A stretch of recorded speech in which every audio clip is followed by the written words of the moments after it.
যে আল্লাহর কাছে যে জবাব দিয়েছে এটা আমাদেরকে এই দুনিয়াতে থাকা অবস্থায় অর্জন করতে হবে।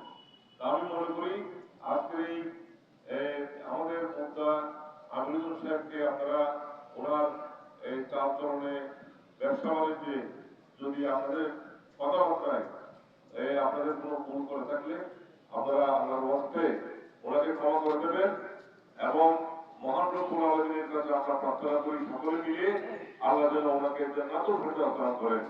আমিন। আসসালামু আলাইকুম ওয়া রাহমাতুল্লাহ। বৃষ্টি আসবে আর দেরি না করি ভাই শুরু হয়ে যাবে। এখানে আরো আরো আরো মূল্যবান ব্যক্তি কথাবার্তা বলবে। ওনার বলছিলেন কথাবার্তা বলেই নামাজ শুরু হয়ে যাবে। আসসালামু আলাইকুম।